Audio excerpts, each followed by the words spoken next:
I saw today like one of the original movie posters for Rocky, like being played on cable. Yeah. And the tagline of the movie said like he was 1,000,000 to 1 underdog until he met her. And I was like, what? Like he's still a massive underdog. Like he's still facing the heavyweight champion of the world. Yeah, but she taught him to believe, Cam. Yeah, but like he was already in the fight. Like he was going to do the fight. He was still an underdog. I think it means like that didn't make him a favorite. No. I think you're getting. Oh shit! He's got a girlfriend now. You're getting the woman from the pet shop. You're getting it messed up. He was 1,000,000 to 1 underdog in life. Because the story isn't so much about the fighter; it's about the man. And it's really not a love story. No, there's a love angle to it. There's a love angle to it. You could say that, I mean, she really threw a lot of water on the party, like when you get into Rocky 3 and Rocky 4, but it was necessary.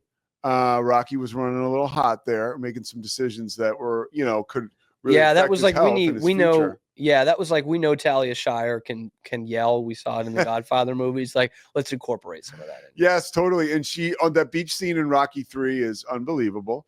She really acts like Sylvester Stallone. If the two of them are duking it out, like in an acting moment there, like he gets boat raced by her. I mean, she's unbelievable. And so what a career too. Talia, yeah, sure. Yeah.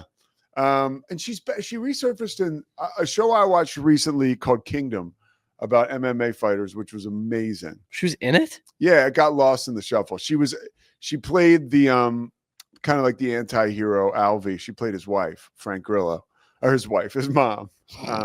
She's 78. Yeah, she's awesome. She's not been married in 30 years. She has. What does that have to do with anything? Yeah, it's just interesting to me. Yeah. Her mom's name is Italia. That's awesome.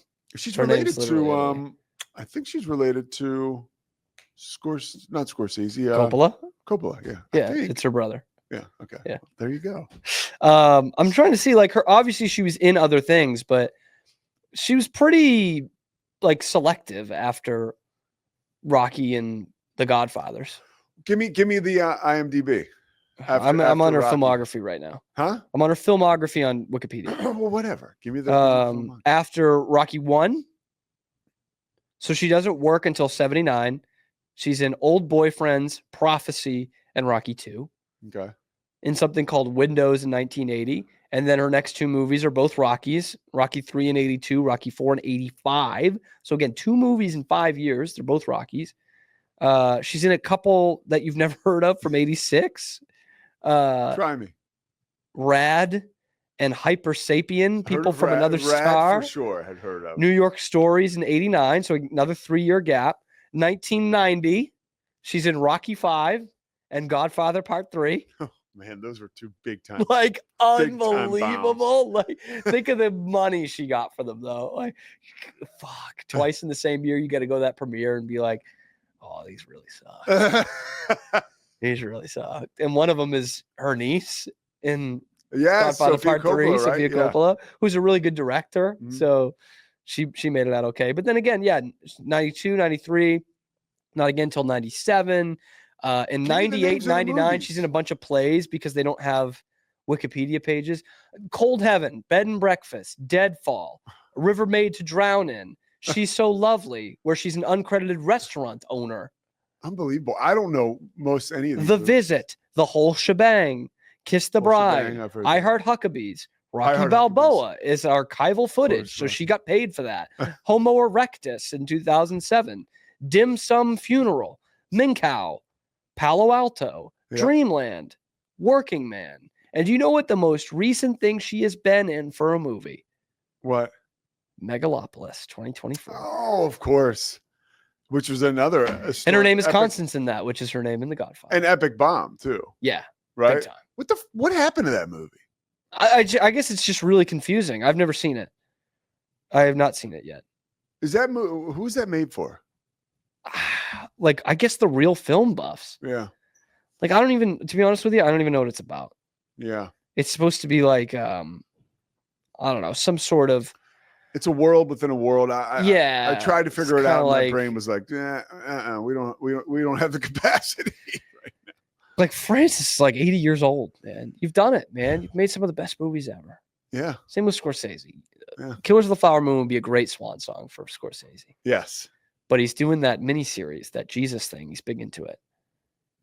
He's a big religious guy.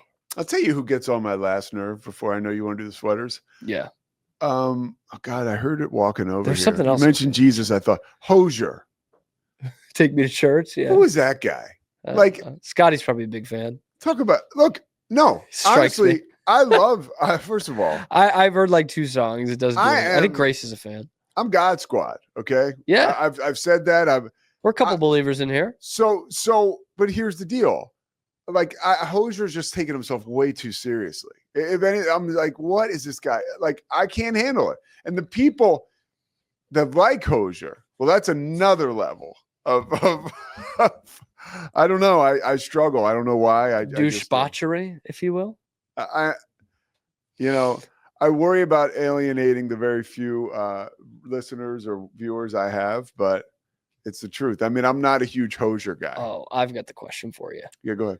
Because we talk about Rocky, it's got a love angle to it, but it's not necessarily a love story. Well, in and of itself, it is, right? But what is the worst, most forced love story in a sports movie ever? Oh, there's really only one answer to this. I want to see if you get it. Scotty, you could chime in too if you'd like. If you got one. There's a couple that are pretty bad. Somebody say something while I'm thinking, because now he is fucking frozen right now. Oh, Hoosiers. Yes, Hoosiers. Yes. Correct answer. Yes, Norman Dale. Yes, fuck yeah. That is so stupid. It's so dumb. Yes. It doesn't need it at all. Nobody needs to watch Gene Hackman kiss ever. Barbara Hershey, man. Yeah. It's so weird when he kisses her by that fence. It was so bad that watching with my parents as a kid, I didn't even feel awkward. It was just so like, weird. Horrible scene.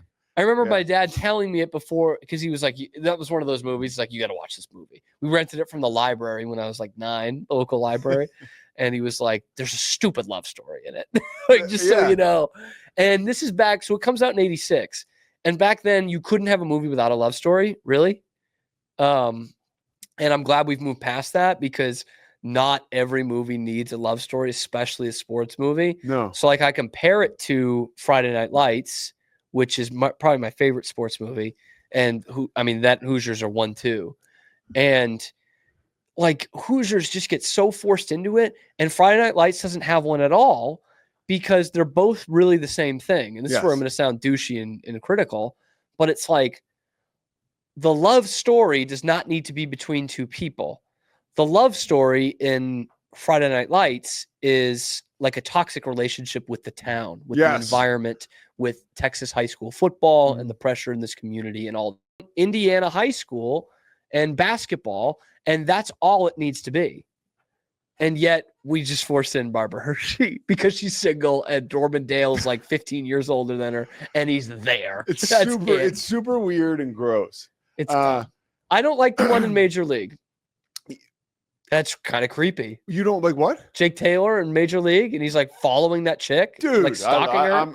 I'm all in on that one. Renee Russo. That is like sneaky prime Renee Russo. Right after Supermodel. She looks fine, Pete. She looks fine. Yeah. I'm talking about the love story. It's weird. He stalks her, dude. He's Jake Taylor. Bite your tongue, dude. That is not fucking journeyman. When he's in love. When he goes and meets her at the library. And he says, Lynn, I'm back. And I'm going to be around.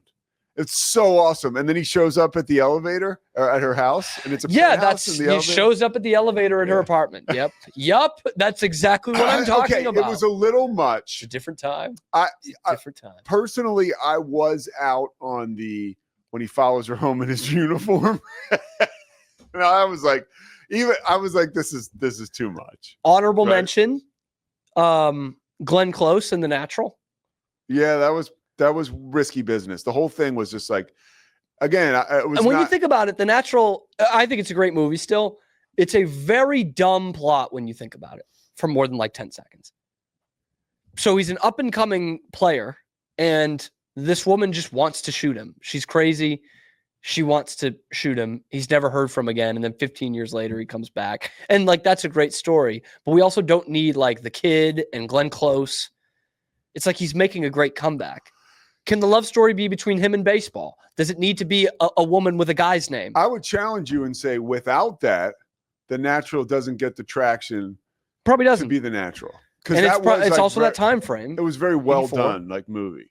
Yes. It really yes, was. It's not supposed to be a sports movie, really. On the it's other not supposed side, to be just cheesy sports movie. It's a big release that also has cheesy. And one last thing on this. On the other side, Beverly Hills Cop was actually the opposite in a sense, where they weren't quite ready for mixed relationships on screen and like major budget films.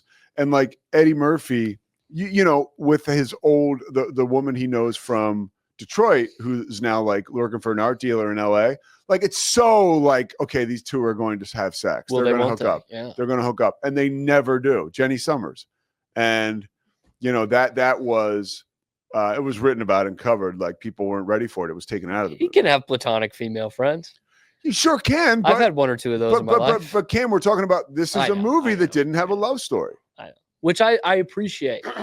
Like any movie that doesn't have a love story, I appreciate it. We are Rogue Media Sports.